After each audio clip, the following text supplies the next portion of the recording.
Boys, girls, all my trombaholics and all my lighted nights out there. Welcome back to Other Robert. I, of course, am Joe. I put the other in Other Robert, and that is Robert, the Robert of Other Robert. Robert. And see, that makes the Other Robert. Okay, so we are reviewing the season finale of season 19 of South Park. It all built to this. The whole season built to this. What'd you think? I enjoyed it quite a bit. I enjoyed the gun control. I was thinking they were going to do the Donald Trump thing for some reason, with the ban on all Muslims, because I know that they can change their episodes really fast. So I thought the gun control was interesting to go with, and the ads, of course. I thought Right. Right, and it fit. It fit the theme for this season. I thought this episode kind of lost steam for what was an otherwise good season. This episode started out as a mess. It kind of tried to catch everyone up with everything that's going on, but it took them about 20 minutes to do so. Which is the whole episode. Yeah, so the first 20 minutes were kind of a scattered mess with some bits of gold in there that I would like to call classy. The classy moments were hilarious, and we even got a Mimsy reference because we saw Nathan this season, but we did not see Mimsy. But she said, "I ain't no Mimsy." The joke is for because Rob has never seen South Park, and for anyone before the past two seasons, and for anyone who hasn't seen Nathan before this season, he always had the sidekick. Oh, he actually was on last season, but it was a small role. He has a sidekick, Mimsy, who's always with Nathan, and he didn't have him this season. And he always would. His gimmick was "Shut up, Mimsy," and that was always his thing. So Mimsy wasn't around this season, and when he tried doing that to Classy, she smacked him around and said, "I ain't Mimsy," which I thought was hysterical. That was a really funny reference. Classy was a funny character. I wish we had more of her this season. Yeah, she was pretty funny in this whole episode. I had never seen her before, unfortunately, because I don't watch the show as often or as long as you have. But I thought she was really funny, just her lines, especially the ways that she defined her name being spelled. Yeah. She's never been on the show before, to my recollection. You've seen similar characters in kind of her presentation. I would say Nut Gobbler and the TA. Was it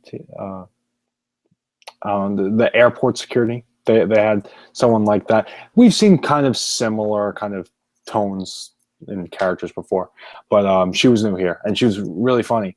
But in terms of this episode, the writing, I think this was the biggest downfall because they built up 9 episodes to this episode and spent, like I said, the whole two-thirds of the episode catching everyone up on what was going on. Right. And they didn't even do a good job because I think there's still some confusion with PC Principal. They didn't really explain too much about what was going on with him. He's made out to look like a villain for episodes. Last week or 2 weeks ago, we hear that he might not be a villain.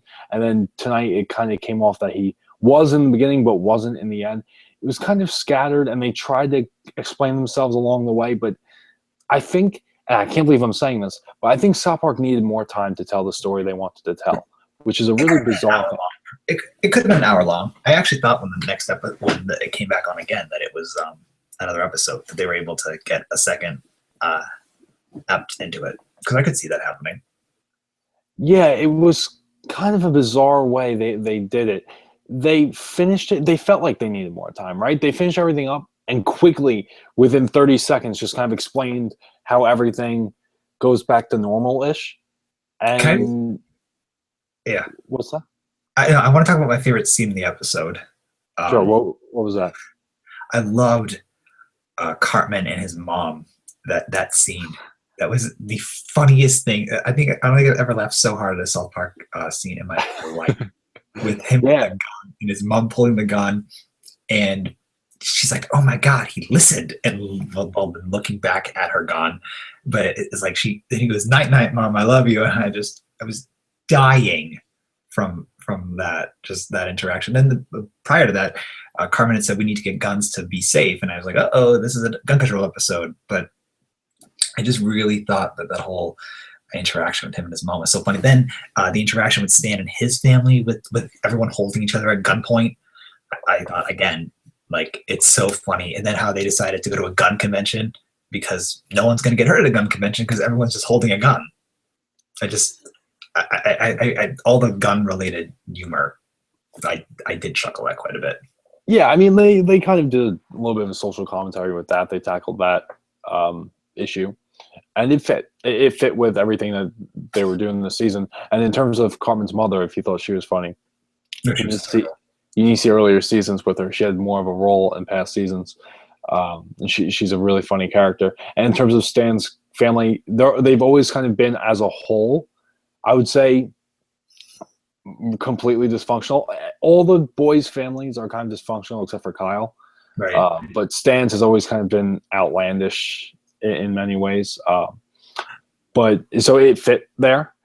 And to see the grandpa just keep eating was really funny.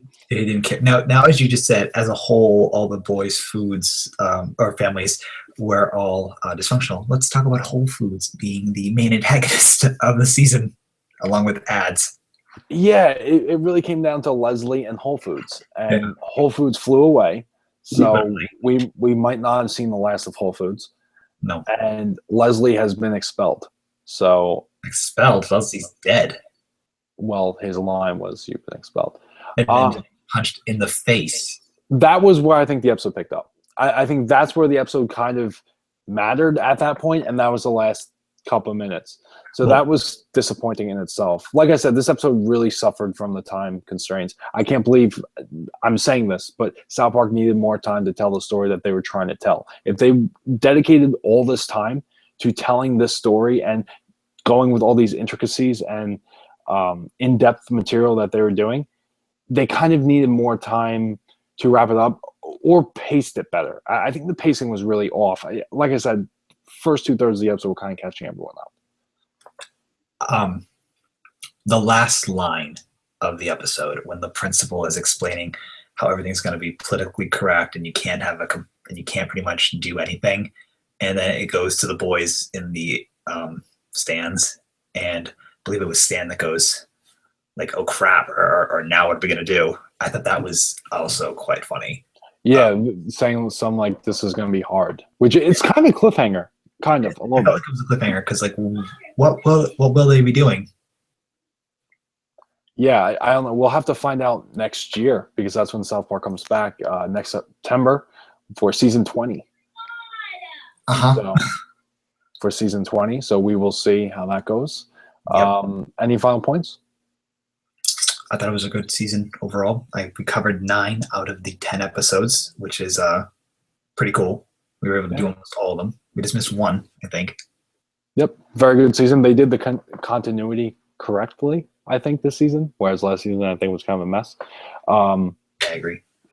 Not the best season finale. Could have had better, but still okay. Yeah, that's it. So my name is Joe. That's Rob. Subscribe because it takes around that much effort to do so. Yep. And you've been traumatized. Yes, thank you everyone for checking out the review. Sorry for the sound effects, and please leave your comments about South Park in the comments below. Thank you all for watching, and we'll talk to you later. Bye.